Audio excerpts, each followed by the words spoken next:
বিসমিল্লাহির রহমানির রহিম। দিনাজপুর বোর্ড ২০২৫-এর খুবই গুরুত্বপূর্ণ একটা প্রশ্ন। উচ্চতর গণিতের স্থানাঙ্ক জ্যামিতি থেকে এই ধরনের প্রশ্ন প্রতি বছর এসে থাকে। তো এই প্রশ্নটা সমাধান করতে আমাদের প্রতিস্থাপন বা অপনয়ন পদ্ধতিতে সমাধান করতে হয়, যেটা অনেক লেন্দি।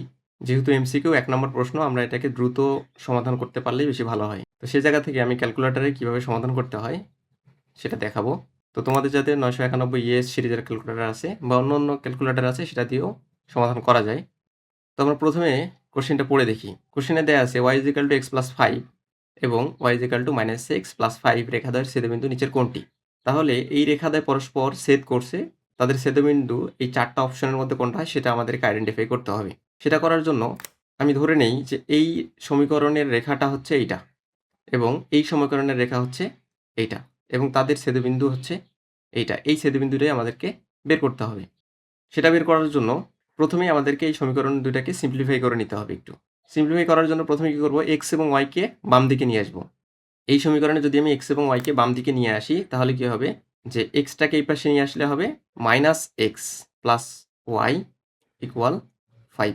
যেহেতু x এর সামনে মাইনাস আছে আমি সেটাকে মাইনাস দ্বারা মাল্টিপ্লাই করে দিতে পারো, আবার এরকমও রাখতে পারো। তো আমি এটাকে না দিয়ে ১ নম্বর সমীকরণ এভাবে রেখে দিলাম। পরের সমীকরণটাকে কি করা যায়?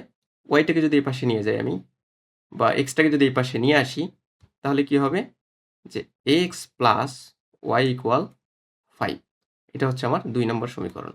x এবং y সম্বলিত জেনারেল যে সমীকরণ সেটাকে আমরা কিভাবে লিখি? যে ax + by = c। এখানে x এর যে সহগ সেটা হচ্ছে a, y এর সহগ b এবং c হচ্ছে কনস্ট্যান্ট। তাহলে এখানে x এর সহগ -1, y এর সহগ 1, এখানে x এর সহগ 1, y এর সহগ 1। এখন আসো ক্যালকুলেটরে। ক্যালকুলেটরে এসে মোড অপশনে যাবা। মোড অপশনে গিয়ে ইকুয়েশন কত নম্বরে? ৫ নম্বরে। তাহলে ৫ নম্বর বাটন চাপ দিবা। এবং এখানে দেখো x এবং y সম্বলিত যেহেতু সমীকরণ ১ নাম্বার। তারপরে দেখো এখানে a, b, c। তাহলে আমাকে এই সহগগুলোর মান আমাকে বসাইতে হবে। এখানে দেখো x এর সহগ হচ্ছে -1, তাহলে -1, তারপর ইকুয়াল চাপ দিবা। y এর সহগ 1, ইকুয়াল চাপ দিবা এবং c এর মান হচ্ছে এখানে 5। দ্বিতীয় নম্বর সমীকরণে আসো। x এর সহগ হচ্ছে 1, y এর সহগ 1, c এর মান 5। তাহলে দেখো x এর মান আসছে 0 এবং y এর মান আসছে 5।